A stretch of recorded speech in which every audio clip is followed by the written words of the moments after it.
चौधरी चरण सिंह। मेरे संस्कार उस गरीब किसान परिवार के संस्कार हैं जो धूल और कीचड़ के बीच एक छप्परनुमा झोपड़ी में रहता है। मैंने अपना बचपन उन किसानों के बीच बिताया है जो खेतों में नंगे बदन अपना पसीना बहाते हैं। ये शब्द हैं चौधरी चरण सिंह के, जिनका जन्म एक साधारण परिवार में हुआ, परंतु जो भारत के प्रधानमंत्री के शिखर पद तक पहुंचे।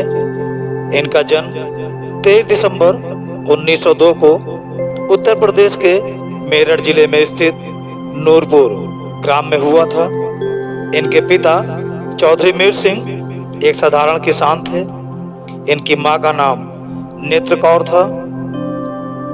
प्रारंभिक शिक्षा जानी खुर्द गांव में प्राप्त करने के बाद बालक चरण सिंह ने मेरठ के गवर्नमेंट हाई स्कूल में शिक्षा ग्रहण की।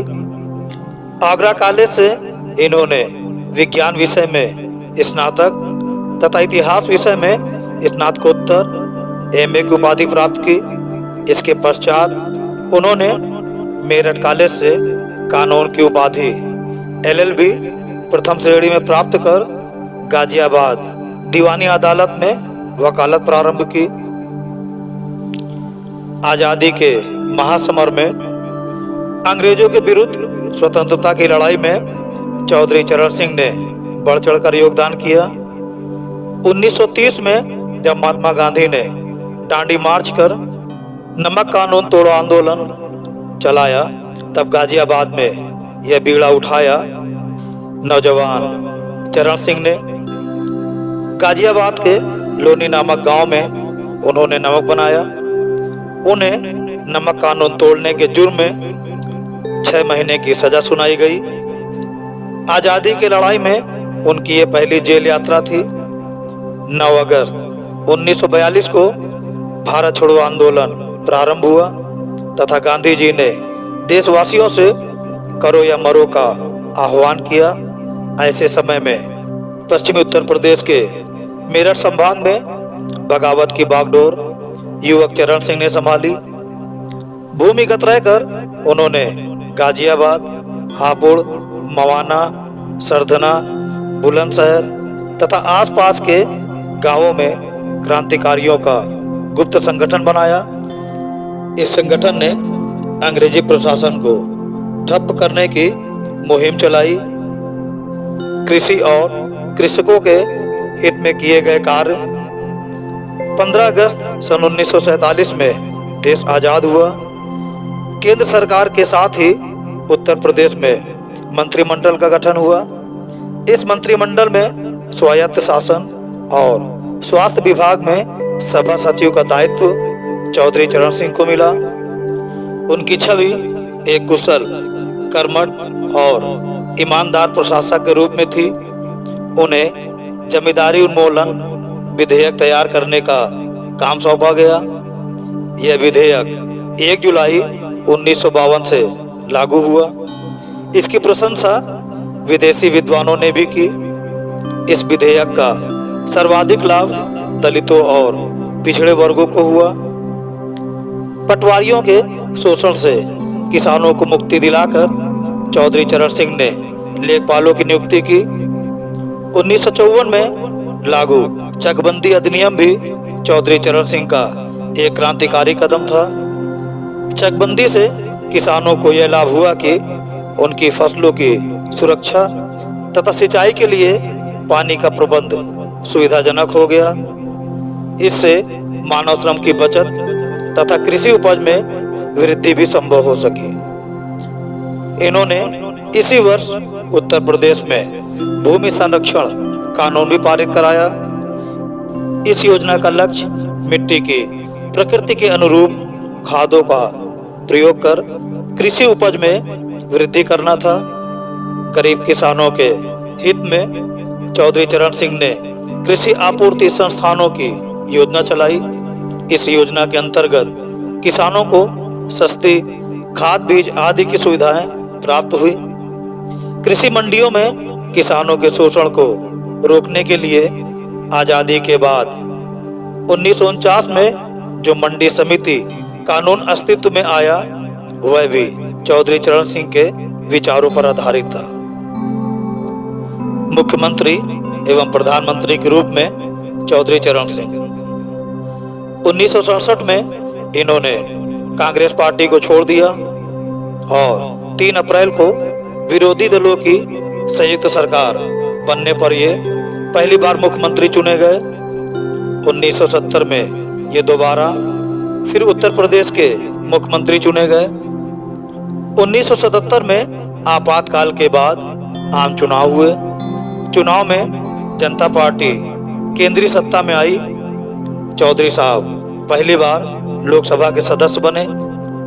जनता पार्टी सरकार में वे पहले गृह मंत्री, बाद में 1979 में उप प्रधानमंत्री तथा वित्त मंत्री बने। 15 जुलाई 1979 में माननीय मोरारजी देसाई के त्यागपत्र के बाद 28 जुलाई 1979 को चौधरी चरण सिंह ने इस देश के प्रधानमंत्री पद की शपथ ली।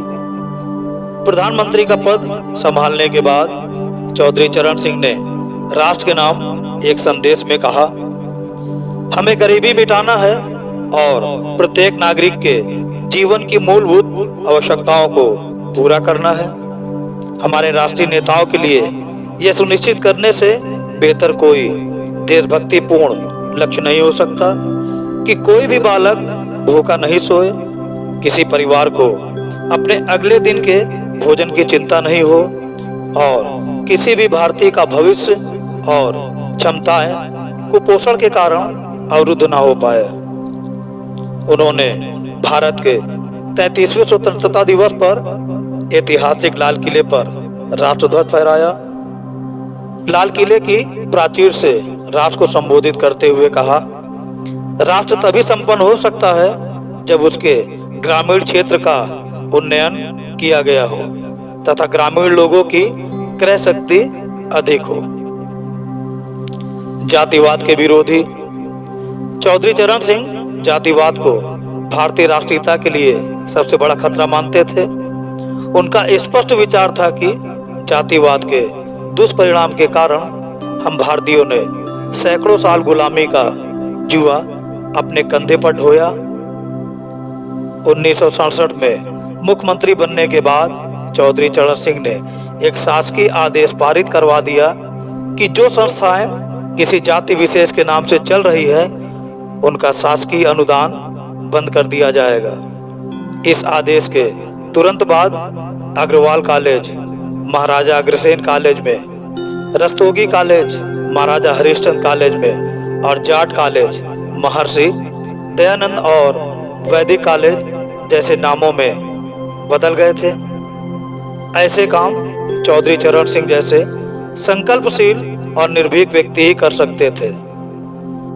जातिवाद के दुष्परिणामों का विस्तृत ब्यौरा उनके लेख में मिलता है, जो कास्टिज्म जातिवाद उपशीर्षक से उनकी पुस्तक economic nightmare of India, its causes and cure में लिखा गया है। ईमानदार नेता के रूप में चौधरी चरण सिंह ने जीवन में किसी भी क्षेत्र में भ्रष्टाचार को सहन नहीं किया। उनका जीवन एक खुली किताब था जिस पर कोई दाग नहीं लगा। जब इन्होंने 1970 में मुख्यमंत्री पद से त्यागपत्र देने की घोषणा की तब वे कानपुर में थे। उन्होंने वहीं से सरकारी गाड़ी लौटा दी और प्राइवेट वाहन द्वारा लखनऊ वापस आ गए। साहित्यकार तथा लेखक के रूप में चौधरी चरण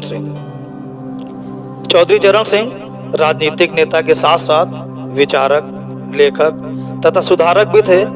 उन्हें हिंदी तथा अंग्रेजी दोनों ही भाषाओं पर अच्छा अधिकार था।